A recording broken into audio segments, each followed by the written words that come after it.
Number 7. Shauna Ford served time in juvenile lockups for repeated convictions of theft, burglary, and prostitution. She was married 4 times. In 1989, a friend sought court protection from Ford, claiming she physically attacked him and threatened to hurt herself with a knife. In 2007, when she unsuccessfully ran for a city council seat in Everett, Washington, Ford described herself as a former promoter of a grunge rock band, youth counselor, aircraft factory worker, and cosmetologist. That same year, she was expelled from a vigilante border watch group and became a co-founder of Minutemen American Defense, MAD, which also patrolled the U.S.-Mexico border. In 2009, Ford orchestrated a home invasion, hoping to secure cash and drugs to finance MAD. The group gained entry into the home by claiming they were officials looking for fugitives.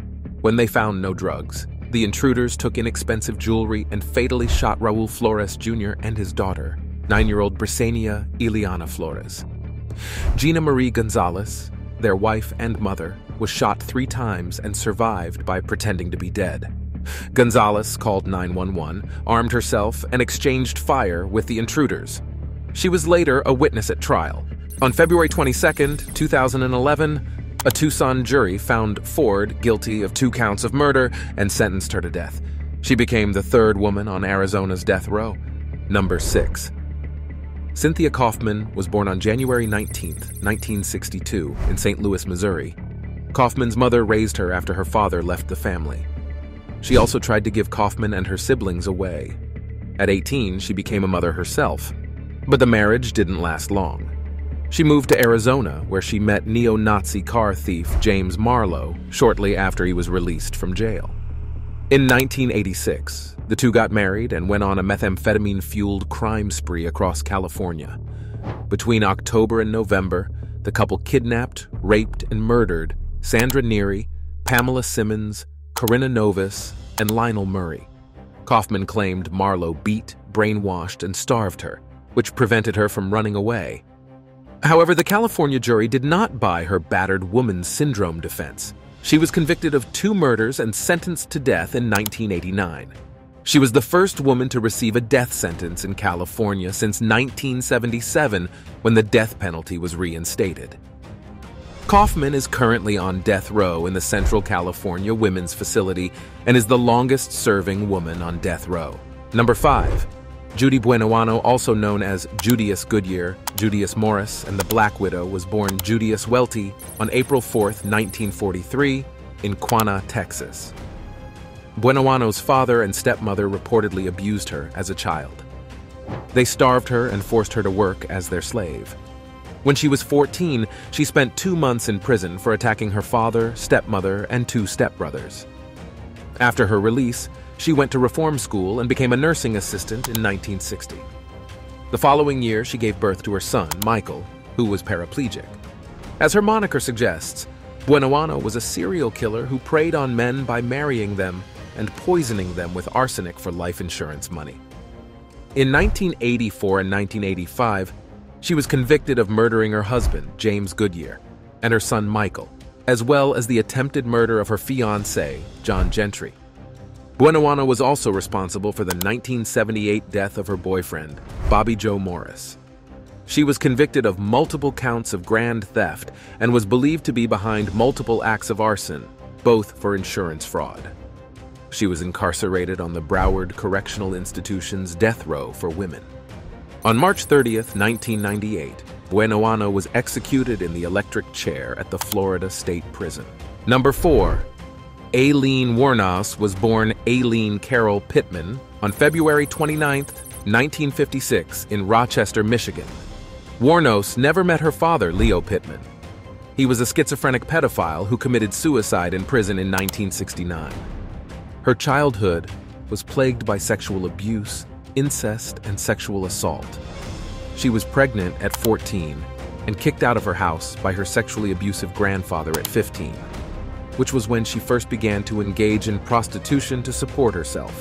From 1989 to 1990, while working on the highways of Florida, 33-year-old Wuornos robbed and shot 7 of her male clients. She claimed she acted in self-defense after they raped or attempted to rape her. The media dubbed her the Damsel of Death, and she was portrayed by Charlize Theron in the film Monster, for which the actor earned an Oscar. After spending more than 10 years on Florida's death row, Wuornos was executed by lethal injection in Florida State Prison on October 9, 2002 at 9:47 a.m. She made several statements before her execution, including accusing the prison staff of putting dirt, urine, and saliva in her food, and abusing her mentally to drive her to suicide. Her last meal was a cup of coffee. Number 3. Taylor Renee Parker faked her pregnancy for 10 months, even having a gender reveal party. After getting a hysterectomy, Parker was afraid to lose her boyfriend due to her inability to have a child. She was jealous of her neighbor, 21-year-old Reagan Simmons Hancock, who was 35 weeks pregnant with her second child.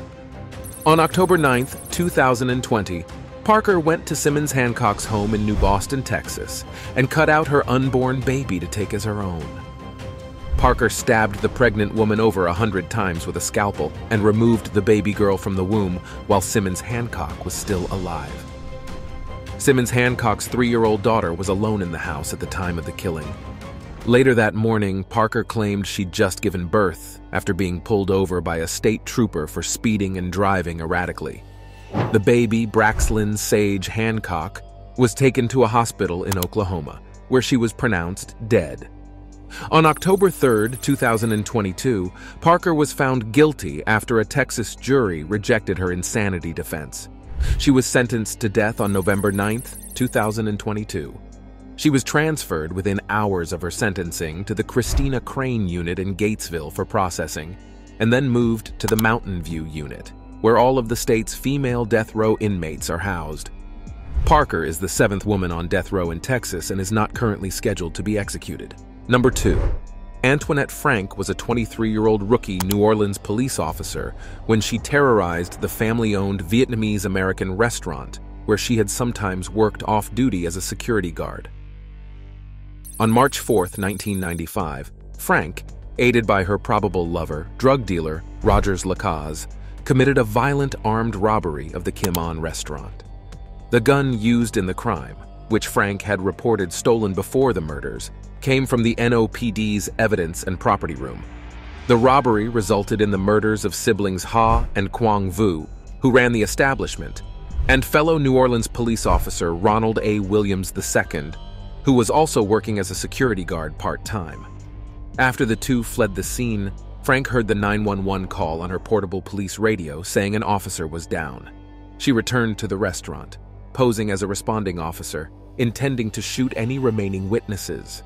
Fortunately, arriving officers could arrest her before anyone else was killed. On May 22, 2007, she was convicted of 3 counts of first-degree murder and sentenced to death. Frank currently resides at the Louisiana Correctional Institute for Women in St. Gabriel, Louisiana, as the only woman on the state's death row. Frank's accomplice, Rogers Lacaze, was resentenced to life without parole in 2019. Number 1. Blanche Taylor Moore was born Blanche Kaiser on February 17, 1933 in North Carolina to Flonnie Blanche and Parker Kaiser. Her father was a mill worker, an ordained Baptist minister, and an alcoholic womanizer who reportedly forced her into prostitution to pay his gambling debts. Moore is suspected of killing her father, mother-in-law, and first husband, and attempting to murder her second husband, Reverend Dwight Moore, in 1989. After Dwight Moore was hospitalized, it was discovered he had 20 times the lethal dose of arsenic in his system, the most found in a living patient in the hospital's history. This led to the exhumations of her lover, Raymond Reed, who died in 1986, her first husband, James Taylor, who died in 1973, and her father, who died in 1966. They all had elevated levels of arsenic in their bodies. On July 18, 1989, Moore was arrested and charged with first-degree murder in the deaths of Reed and Taylor. She was also charged with assault with a deadly weapon for the poisoning of Dwight Moore. Moore has been on death row at the North Carolina Correctional Institution for Women in Raleigh since 1990 and has undergone chemotherapy and radiation therapy due to health issues. Due to automatic appeals, she has been able to avoid execution for over 31 years, making her the oldest woman on death row in the United States.